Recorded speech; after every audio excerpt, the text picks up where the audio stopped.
Hi there, my name is Valentine, and in this video I wanted to introduce you to a great web development and testing tool for working with APIs. It is called Postman and it's available for Windows, macOS and Linux. And just in case you have a Chrome plugin called Postman still installed in your browser, make sure you remove that and install the standalone application, as the browser plugin is no longer supported and updated. In this tutorial I wanted to show you how you can get started with Postman by using a real-world REST API. Postman is an easy-to-use tool and ideal if you're writing your own API.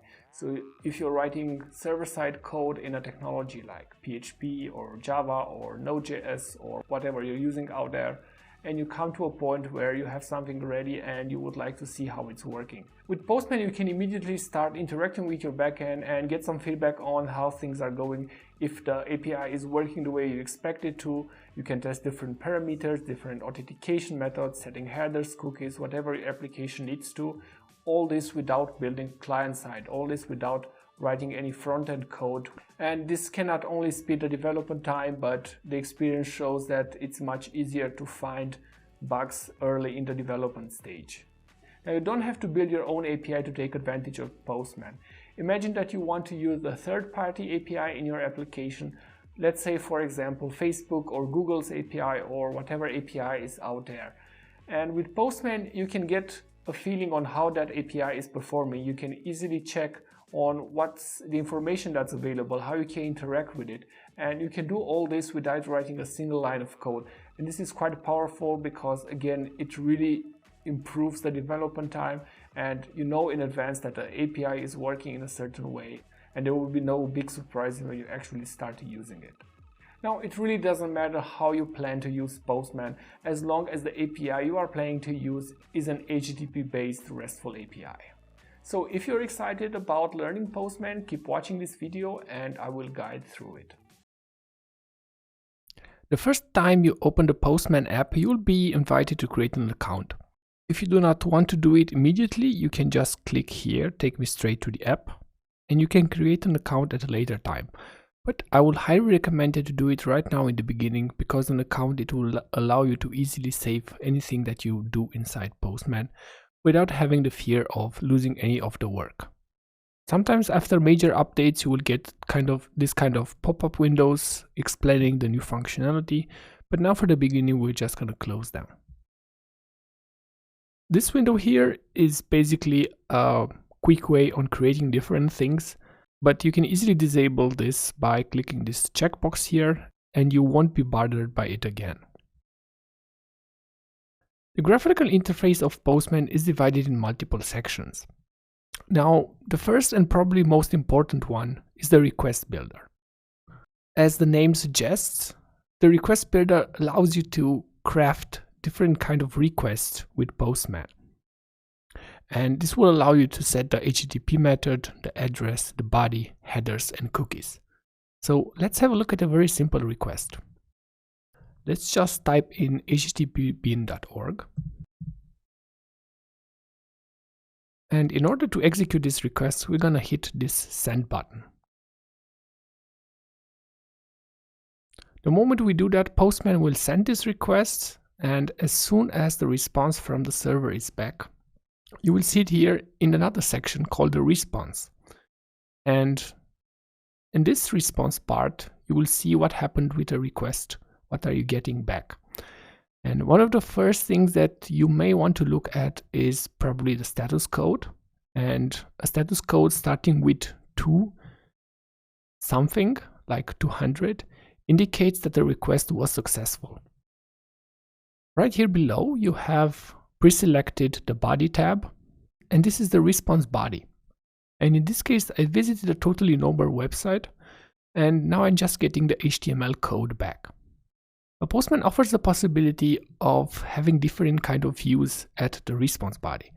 Now by default we are going to this pretty. This is showing us the side code of this.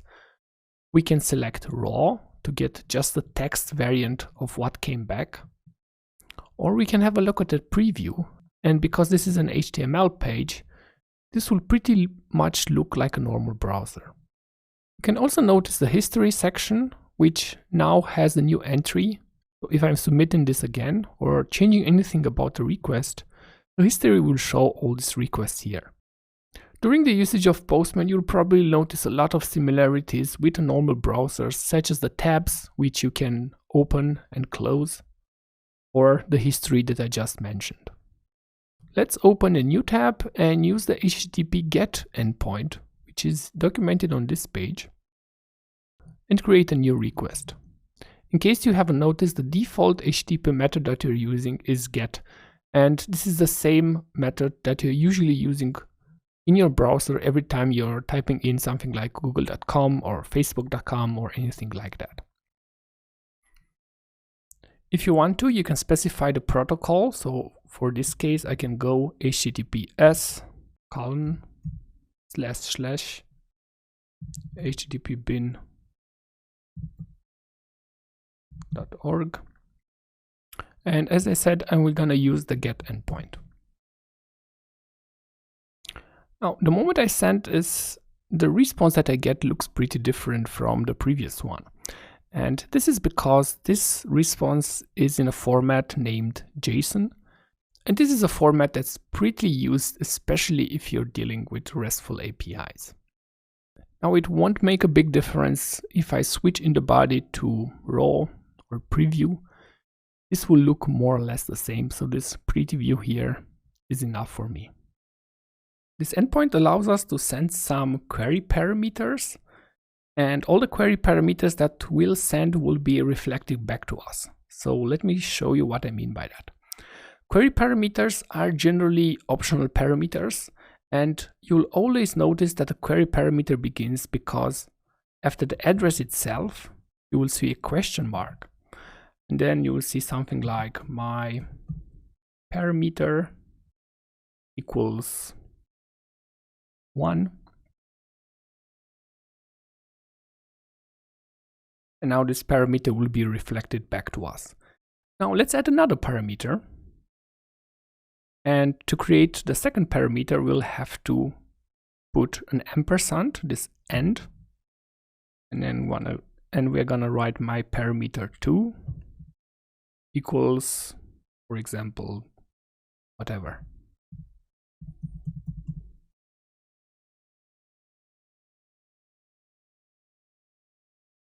And now with this request, we are sending 2 query parameters. Postman can make this task extremely easy, especially if you click this params button here. This will open an additional panel and it will list all the parameters that you sent and their respective value. So for example, if I want to add another parameter, you will see here on top that Postman types in this parameter and adds the and sign right after the previous one as I type.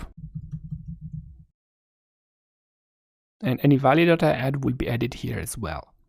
And you can easily observe that once you have more parameters, this can be a very nice functionality because you will not have to worry about scramming and finding where a parameter is, especially if you need to change a value. So for example, if I want to change whatever now, all I have to do is just type in 2 or whatever value I'm looking into, and this will be added. I can also rearrange parameters. So if I'm not happy with the order for whatever reason, I can drag them, or I can even disable them by clicking this checkbox. And you will see as soon as I disable them, they are gone from the address as well. And especially for manual testing, this is quite nice because it can save you a lot of time and you can play with a lot of combinations. Once you decided that you don't need the parameter anymore, you can just hover over it and you will see here an X. And when you click it, that parameter will be gone. This request now looks more useful. We are gonna click this save button right near the request. And this will pop up this window inviting us to save the request. The thing with Postman is that you cannot save a request by itself, just like that. Postman organizes requests in collections. So you can see collections like sort of a bookmarks folder in your browser. You just need to group all the requests that you are working with and that belong to a specific API or application or project in a collection.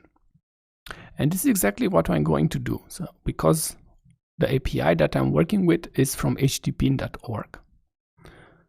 I'm going to click here, create collection.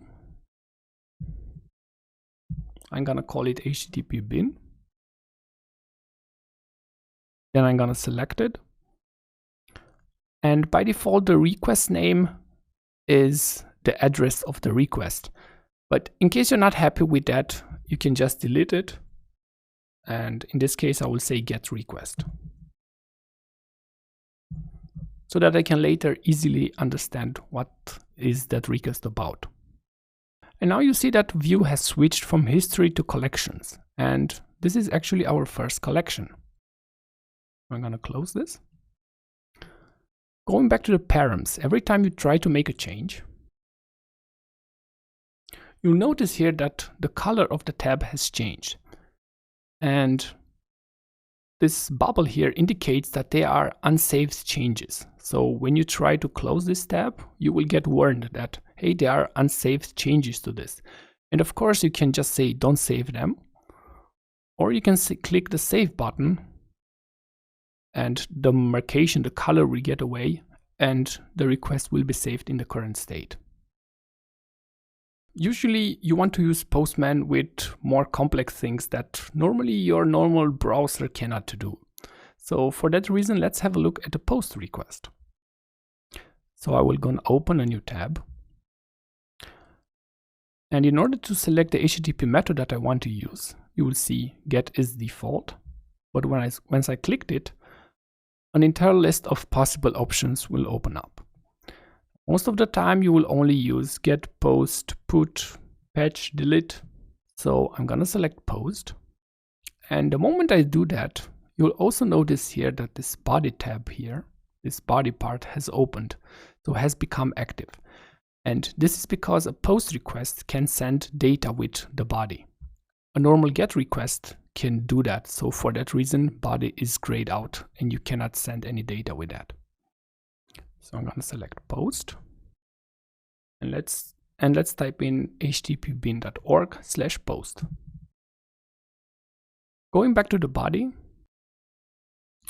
I see here different kind of options of sending that data.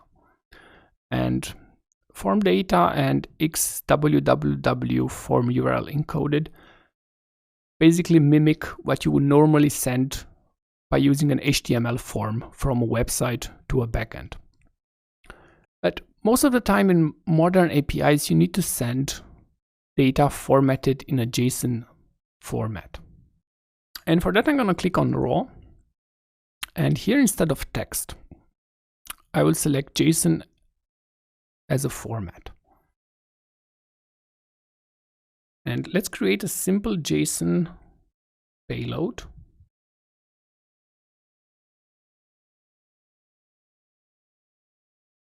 For example, name, John.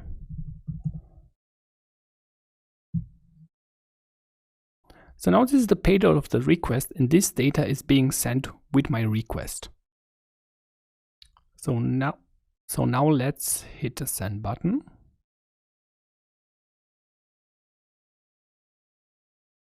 You'll notice here two things. First of all, this is the raw data that was received by the server.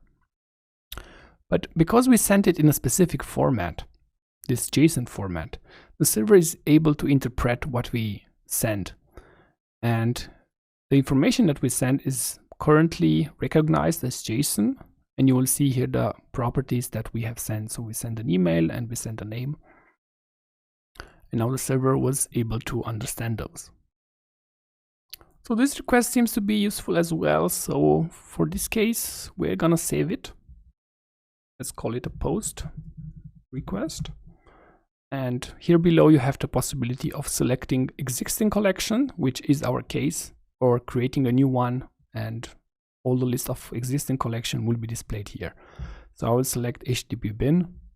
And the moment I do that, you will see here the post request and the get request here. So for example, if I now close them, I don't need this. I can come back to the post request by just clicking that, and it will be available.